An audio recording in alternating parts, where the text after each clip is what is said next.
Nous venons de présenter avec Daniel Le Reculé l'ensemble des travaux que Presqu'île Habitat envisage de faire sur l'agglomération, donc un peu moins de 50 millions d'euros de travaux pour améliorer les logements et donc améliorer le confort des habitants, des locataires.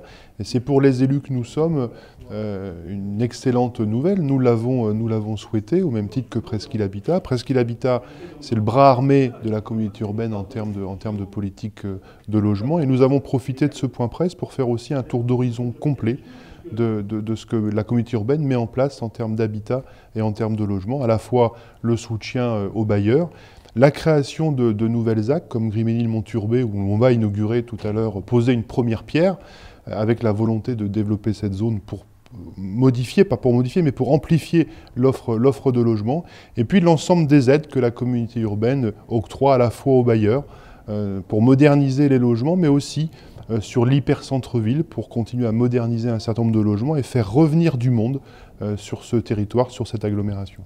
La politique de réhabilitation est une véritable politique, je dirais, de proximité qui se veut servir nos concitoyens.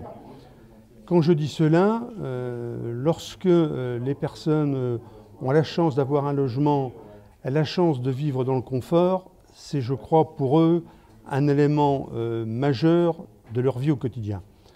Alors, nous avons décliné effectivement un plan de stratégie que nous appelons plan de stratégie patrimoniale, dit PSP, qui va nous permettre, pour les 5 à 6 ans qui viennent, d'engager des travaux relativement importants sur l'ensemble de notre patrimoine. Alors, majoritairement, bien sûr, sur la ville de Cherbourg-Octeville, mais aussi, bien sûr, aussi sur les autres villes de l'agglomération.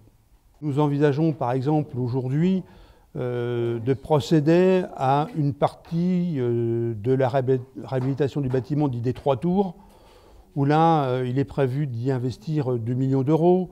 Nous avons prévu de réhabiliter la Cité des Landes, qu'il devrait travaux démarrer en début 2016 pour, je crois, à peu près 1 million d'euros de travaux. La résidence dite résidence NCC sur Cherbourg également, pour laquelle nous avons, je crois, prévu 2 millions d'euros de travaux. Nous avons aussi prévu, parce que quelquefois c'est nécessaire, d'envisager la démolition d'un bâtiment.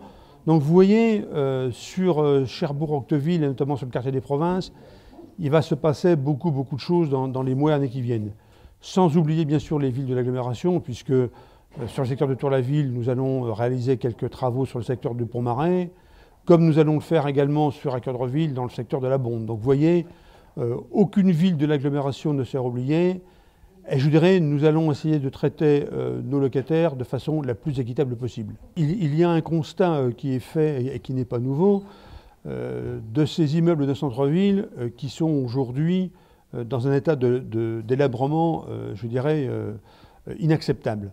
Alors c'est difficile, c'est compliqué, il y a des aspects techniques et juridiques, mais je pense qu'il y a des secteurs où, si la puissance publique n'intervient pas, il ne se passera rien.